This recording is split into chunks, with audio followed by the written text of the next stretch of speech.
190306036 dari kelas peternakan C. Adapun hari ini saya akan melakukan praktikum bedah ayam betina. Ini adalah ayamnya yang saksikan.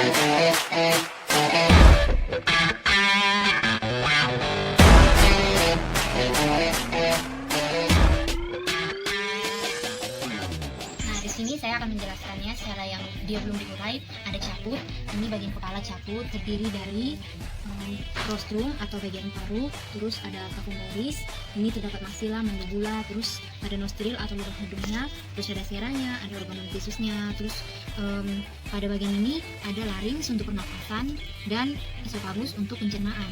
Nah, ini saluran pencernaan itu sembunyi dari esophagus itu ada krop atau tembolok, terus ini ada trakea, ada core, ada hepar, terus ini ada gizzard ya teman-teman. Terus ini di belakang ini bisa kita lihat ada pulmo atau paru-paru,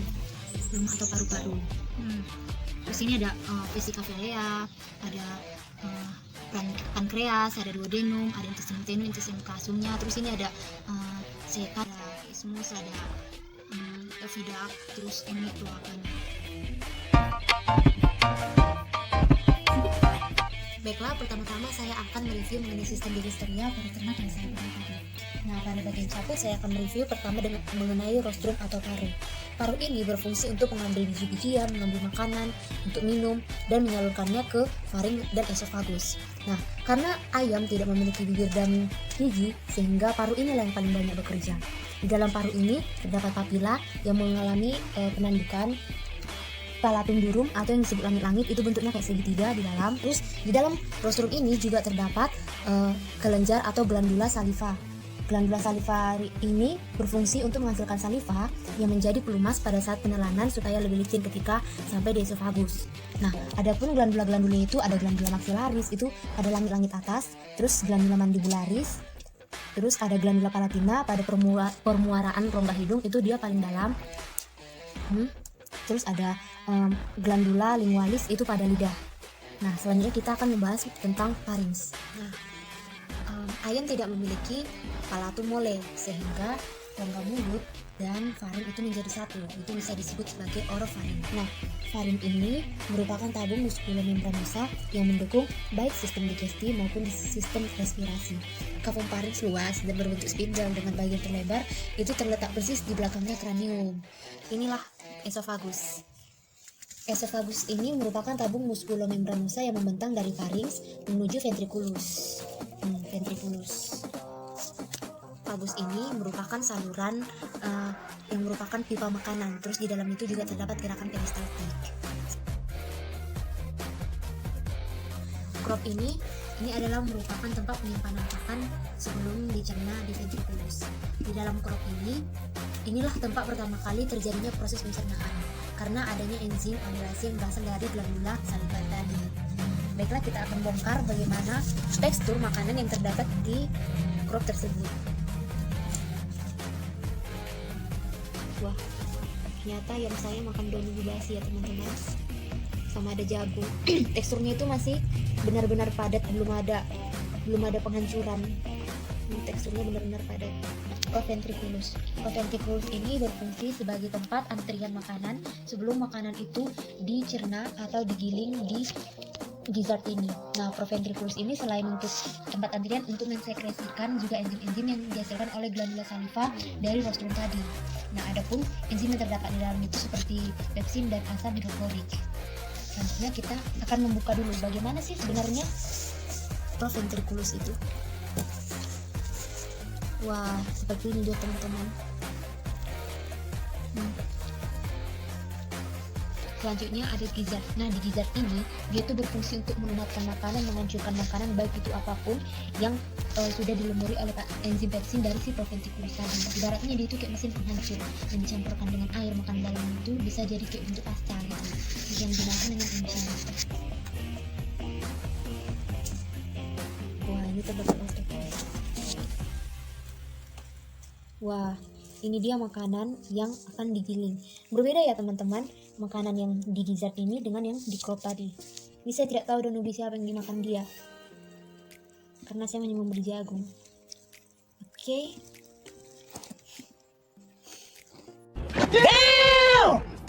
baunya tidak terlalu sealami yang ini, tetapi dia kayak lebih kering gitu, dan teksturnya juga udah lebih kecil partikelnya dibandingkan yang di crop tadi. Nah, ini kita akan mencari grit. Grit, apa itu grit? Grit itu semacam batu-batu atau batu-batuan kecil atau kayu-kayu kecil yang membantu gizzard ini untuk menghaluskan makanan di dalam gizzard. Nah, ini ada. Dia terasa seperti ini teman-teman, ini pasir. Ini pasir, kita menemukannya pasir. Ayam ini makan pasir. Kalau misalnya di ayamnya di dalam kandang yang langsung diberikan pakan jadi, kan itu ada, dia terdapat seperti pasir kuarsa. Sedangkan kalau di alam kita bebaskan, dia makan batuan kecil atau kayu-kayu kecil. Nah, inilah dia. Ini lapisannya bisa dibuka seperti ini loh. Ini. Jadi biasanya ibu-ibu kalau mau masak, ininya dibuka biar lebih bersih. Inilah dia. Merupakan gizzard. Baiklah, saya akan membahas mengenai intestinum tenue atau usus kecil. Yang pertama itu ada duodenum. Duodenum itu berbentuk seperti kelokan. Ini, dia kayak bentuk U gitu. Nah, yang di dalam ini atau yang di tengah-tengah ini merupakan pankreas. Jadi, pada bagian ini tidak memiliki glandula Bruneri seperti pada mamalia. Duodenum ini bersifat asam karena ada sekresi dari getah empedu yang bersifat asam. Ini pankreas tadi. Pankreas ini bisa menghasilkan enzim amilase, tripsin, dan lipase. Terlalu pekat ya warnanya, kuning, dan baunya seperti tidak terlalu asam. Ya, tidak terlalu asam.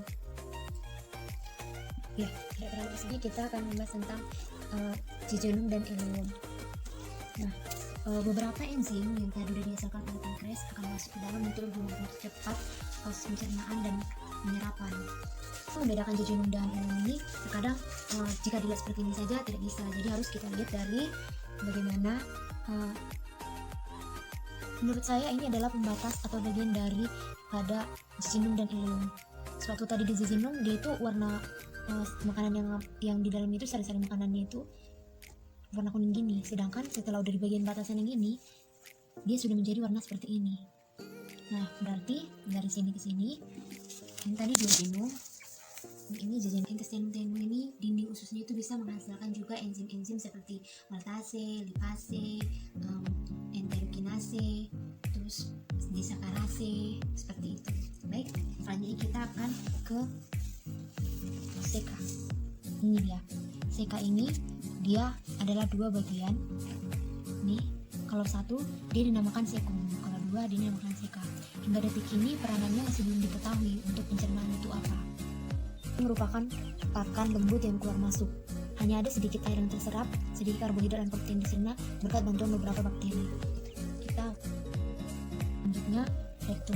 Rektum ini biasanya diameternya itu 10 cm, panjangnya 10 cm, dan diameternya 2 kali dari usus halus.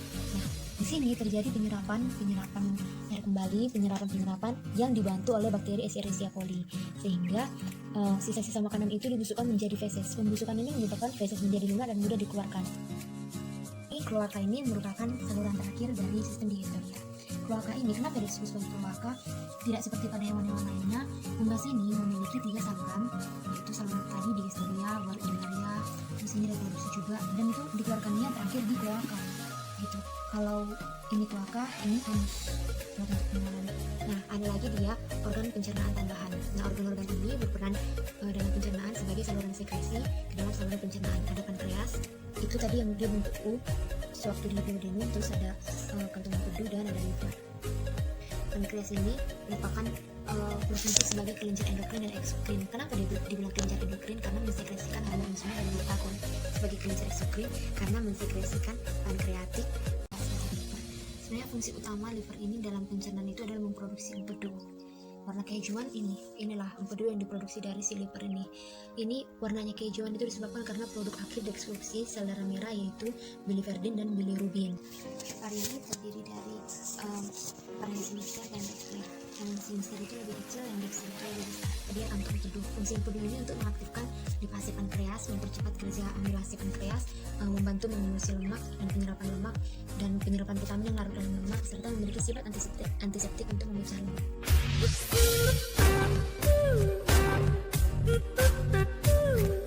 Baiklah, saya akan menjelaskan tentang sistem reproduksi pada itu bagian daripada ovarium, sedangkan ini bagian daripada oviduct. Pertama itu bagian ovarium. Nah, ini tadi ovarium ini terletak pada kawasan kranial ginjal di antara rongga dada dan rongga perut pada garis kuning sebagai penghasil ovum. Ovarium ini sangat kaya akan kuning telur atau yang disebut sebagai yolk. Nah, ovarium ini terdiri atas dua lebus besar yang banyak mengandung folikel-folikel. Yolk merupakan tempat disimpannya sel benih yang posisinya pada permukaan dipertahankan oleh latebra. Nah, yolk ini dibungkus oleh lapisan membran folikel yang kaya akan kapil darah dan mempunyai kegunaan untuk menyuplai komponen perkembangan kuning telur atau yolk ini dimulai sesudah oosit. Diskus germinalis berkembang secara perlahan hingga sebelum ovulasi dengan adanya pengembangan zat makanan. Nah, ovarium ini menghasilkan beberapa hormon pada ketika perkembangannya. Folikel ovarium ini berkembang dengan adanya FSH. Ini ada oviduct. Oviduct ini merupakan saluran tempat disekresikannya albumin atau putih telur, membran kerabang, dan pembentukan kerabang telur. Perkembangan folikel ovarium ini dirangsang oleh hormon FSH dari kelenjar pituitari anterior. Itu seperti corong. Nah, ini tuh berguna untuk menangkap yolk yang dari ovum ini yang masak sehingga akan masuk ke dalam oviduct. Ya, di simpang antara oviduct dan magnum ini disinilah biasanya terjadinya fertilisasi. Infubulum ini setelah ovum mengalami pemasakan 15 menit di dalam infubulum dengan gerakan peristaltik ovum yang terdapat pada lock akan masuk ke bagian bab magnum. Nah, selanjutnya kita akan membahas tentang magnum. Magnum ini merupakan terusan kelanjutan dari oviduct yang merupakan bab terpanjang daripada oviduct. Proses yang sekresi putih telur albumin terjadi di sini. Nah, mukosa dan magnum tersusun dari sel gobelet. Sel gobelet inilah yang mensekresikan putih telur kental dan cair. Yolk yang berada di magnum untuk dibungkus dengan putih telur selama 3,5 jam. Nah, albumin ini terdiri dari 4 lapisan, yaitu ada kaza atau tali penggantung telur, terus ada putih kental, ada putih telur encer dalam, dan putih telur encer bagian luar. Ini kira-kira penampakan dari magnum jika dibuka. Setelah melewati infundibulum, telur masuk ke dalam ismus. Antara ismus dan magnum terdapat garis pemisah yang nampak terang yang disebut garis penghubung ismus magnum. Inilah yang tadi kan dia kayak nampak terang nih, nah, garis penghubung antara ismus dan magnum. Ini dia, ini tadi magnum, yang ini tadi ismusnya. Telur berada di sini berkisar antara 1 jam 15 menit sampai 1,5 jam. Ismus bagian depan yang berdekatan dengan magnum yang berwarna putih, sedangkan 4 cm terakhir dari ismus mengandung banyak pembuluh darah sehingga memberikan warna merah. Nah, ini kan lihat dia warna putih, sedangkan ini dia kayak warna merah gitu. Selanjutnya ini ada uterus. Uterus ini merupakan bab oviduct yang melebar dan berdinding kuat. Di dalamnya juga sudah terdapat telur yang sudah siap untuk dikeluarkan ya teman-teman. Nah, uterus ini disebut juga glandula kelabang telur. Pada bagian ini terdapat 2 fenomena teman-teman, yaitu dehidrasi putih telur, terus ada kayak pembentukan kerabang atau cangkang pada telur. Nah, warna kerabang telur yang terdiri atas sel porporin akan terbentuk di bagian ini pada akhir mineralisasi kerabang telur. Lama mineralisasi kerabang telur itu antara 18-21 jam. Telur akan tinggal lama pada bagian ini. Nah, putih telur encer bagian luar ditimbun setelah membran kerabang. Pori-pori yang terdapat pada telur sekitar 8.000 banyaknya. Melalui pori-pori ini, udara masuk ke dalam telur guna memasuk oksigen bagi embrio yang sedang berkembang dan melepaskan karbon dioksida dan uap air. Nah, ini. Selain pembentukan kerabang pada uterus, juga terjadi penyempurnaan telur dengan disekresikannya albumin cair melewat vitamin dan air melalui dinding uterus dan secara osmosis masuk ke dalam membran sel. Mari kita lihat bagaimana bentuk. Wah, ini dia teman-teman. Deposisi terjadi pada bab inner cell atau lapisan mamilari yang membentuk bagian material berongga.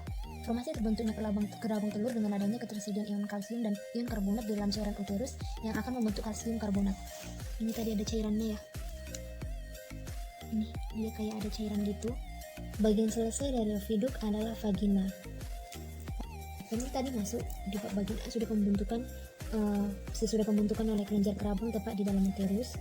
Nah, maka telur yang ini hanya dalam waktu singkat dilapisi oleh mukus yang mempunyai kegunaan untuk menyumbat pori-pori kerabang sehingga invasi kuman sanggup dicegah. Kemudian telur keluar dari vagina melalui kloaka. Nah, inilah bagian terakhir, yaitu kloaka, merupakan bagian paling ujung luar dari induk tempat dikeluarkannya telur.